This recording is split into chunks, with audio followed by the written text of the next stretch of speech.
Comics की दुनिया channel पेश करते हैं त्रिकाल देव सीरीज की खौफनाक कॉमिक्स गजालू का चक्रव्यूह भाग दूसरा। प्रस्तुत कहानी को पूरा जानने के लिए भाग 1 देखें जो चैनल पर मौजूद है और मेरे चैनल को सब्सक्राइब करें। हम अच्छा मनोरंजन देते हैं।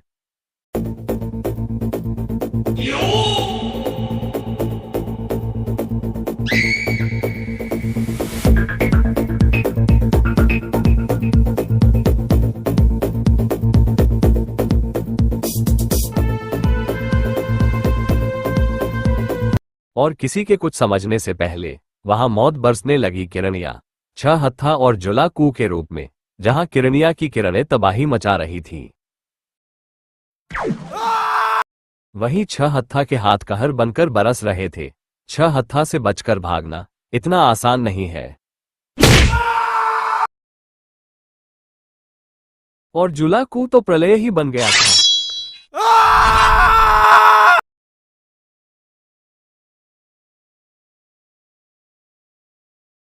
इस खबर को राजमहल पहुंचने में ज्यादा देर नहीं लगी थी। नहीं, ऐसा नहीं हो सकता, ऐसा ही है महाराज।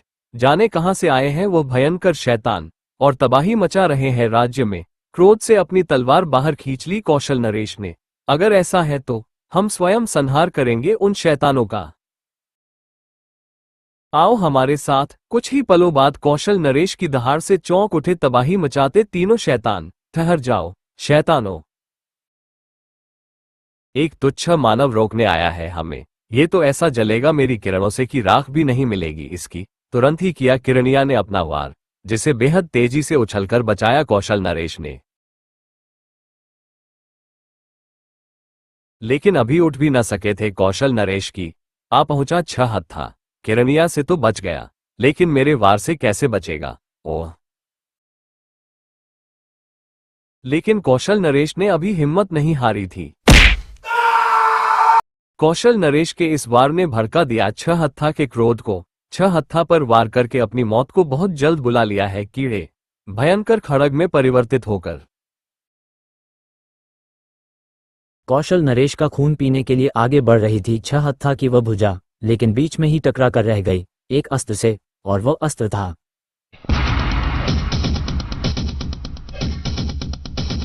त्रिकाल देव के हाथ में थमा अग्नि देवता का दिव्यास्त्र। बस बहुत हुआ शैतानों, पुत्र त्रिकाल देव, अब अपने जीवन की खैर मना। एक हाथ कटते ही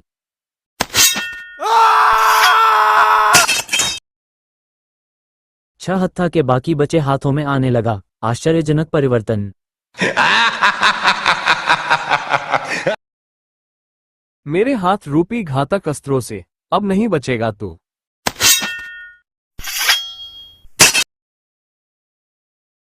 लगता है अब मुझे इसे दिव्यास्त्र की शक्तियों से परिचित कराना ही होगा। दूसरे ही क्षण जय अग्निदेव। तुरंत ही अब अग्नि देवता की चमत्कारी शक्ति का स्वामी बन चुका था त्रिकाल देव। पहले तेरे हाथ रूपी घातक हथियारों को खत्म करूंगा मैं, और फिर तुझे छह हत्था को खत्म करके वो लपका किरनिया की तरफ। अब तेरी बारी है कमीने। किरनिया तक किसी भी तरह नहीं पहुंच पाएगा तू। और किरनिया द्वारा छोड़े गए जाल में फंस कर रह गया त्रिकाल देव। तभी आगे बढ़ा जुलाकू। अब इसे मैं मारूंगा अपने अस्त्रों से। लेकिन तेजी से त्रिकाल देव की तरफ भागता जुलाकू अचानक ठिठक कर रुक गया, क्योंकि उसके सामने आ खड़े हुए थे करोमा और प्रेता। जब दो महाबली आपस में लड़ रहे हों तो कीड़ों को बीच में नहीं पड़ना चाहिए।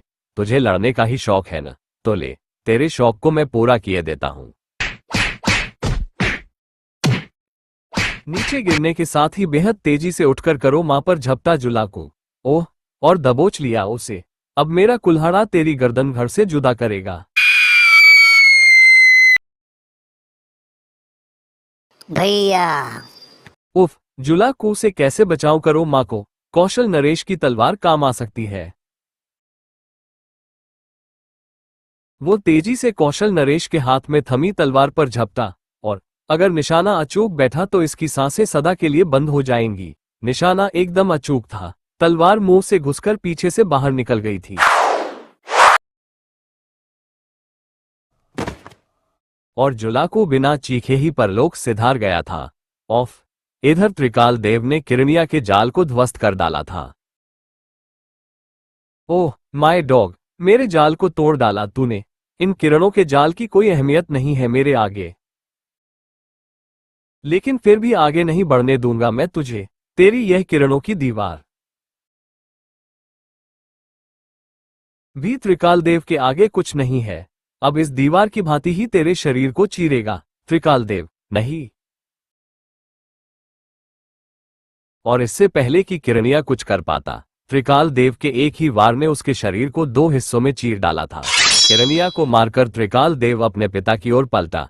पिताजी, आप ठीक तो है ना? हाँ पुत्र, लेकिन तुम अचानक यहां कैसे आ पहुंचे? मैं राजमहल गया था पिताजी, वहीं मुझे इन शैतानों की खबर मिली और मैं दिव्यास्त्र उठाकर सीधा यहां आ पहुंचा। ओह, लेकिन ये शैतान थे कौन और कहां से आए थे? कौशल नरेश के प्रश्न का उत्तर करो मां ने दिया।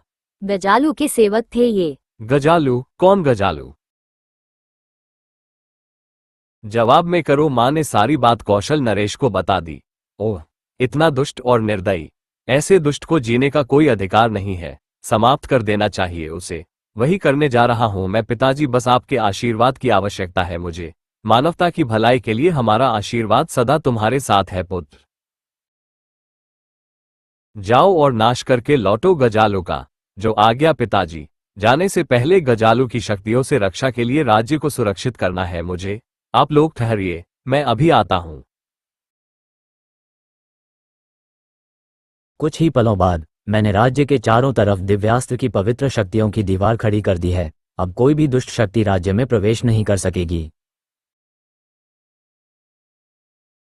राज्य की रक्षा का इंतजाम कर त्रिकाल देव सम्राट जंतारा, करोमा और प्रेता के साथ एरोमा ग्रह की तरफ चल दिया।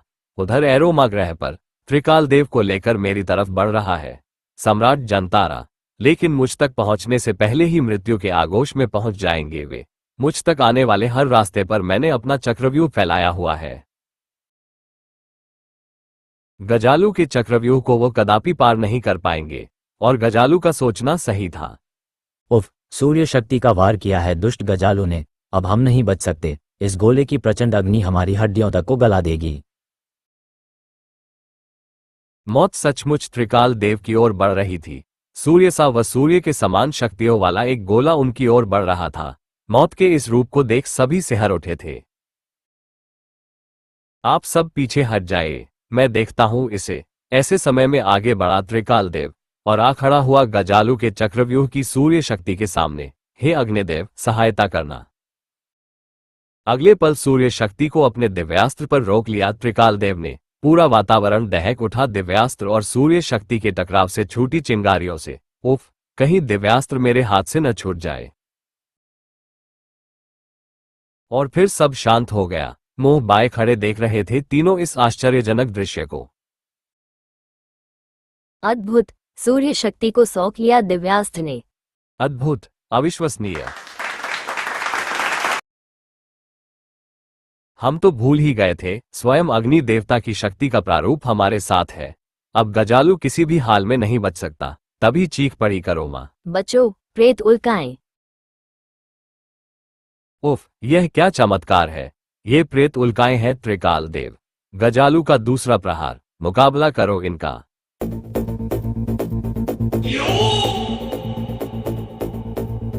दूसरे ही क्षण चारों टूट पड़े उल्काओं पर। तेरे पर उखाड़ कर ही बेबस किया जा सकता है तुझे। इन बूढ़ी हड्डियों में अभी भी तुम्हें खत्म करने का जोर है।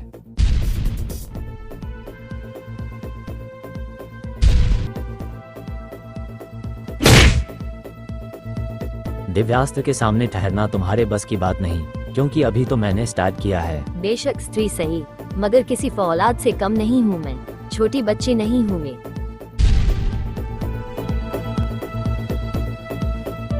उधर त्रिकाल देव अपनी तरफ बढ़ती मौत से बेखबर था।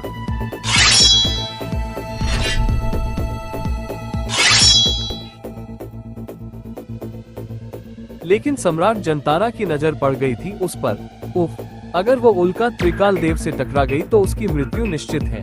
उसे बचाना होगा। अगले पल बिजली की तेजी से हवा में लहराया सम्राट जंतारा का शरीर। और पिताजी, सम्राट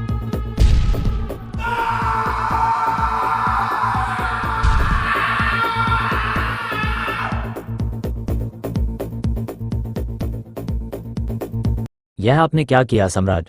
ओह, मुझे बचाने के लिए अपने प्राणों की आहुति दे डाली। मैंने जो भी सीखा है आप ही से सीखा है, गद्दारी तो आपने सिखाई ही नहीं। नहीं पिताजी, नहीं, आप हमें छोड़कर नहीं जा सकते। खून उतर आया त्रिकाल देव की आंखों में। अब त्रिकाल देव का कहर बरसेगा इन प्रेत उल्काओं पर। मैं भी तुम्हारे साथ हूँ त्रिकाल देव। फिर तूफान किसी तेजी से उल्का शैतानों पर टूट पड़े दोनों।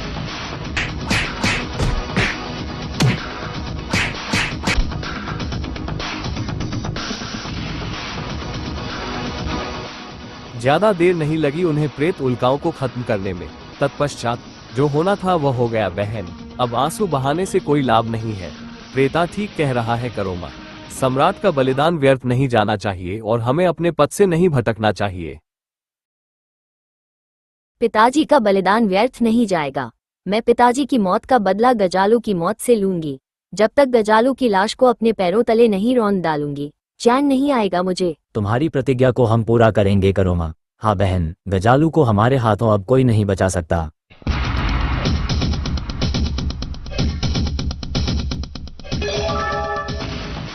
उधर गजालू अपनी सफलता पर ठहाका लगा रहा था।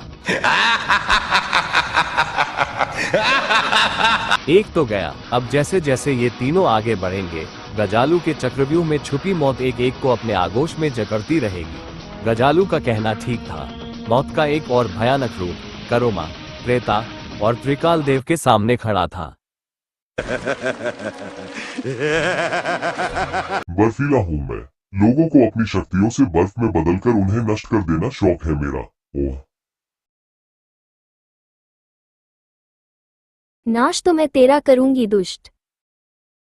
क्रोध से फुफकारती आगे बढ़ी करोमा और जा फांसी बर्फीला की शक्ति के जाल में। ये किरणें बर्फ में बदल देंगी तुझे। ओह, और अब ठोकर मारकर नष्ट करूंगा मैं तुझे। लेकिन बर्फीला के उठे पांव को बीच में ही रोक लिया प्रेता ने। इसे ठोकर मारने से पहले ही तेरे पांव को उखाड़ कर फेंक दूंगा। लेकिन बर्फीला के रास्ते में आने वाला ऐसे ही हवा में कलाबाजियां खाता है और फिर बर्फ में बदल जाता है। फिर वो त्रिकाल देव की तरफ पलटा। अब तेरी बारी है। इतनी जल्दी क्या है? अभी तो मैंने स्टार्ट किया है। मेरा तो कुछ नहीं बिगाड़ सकता।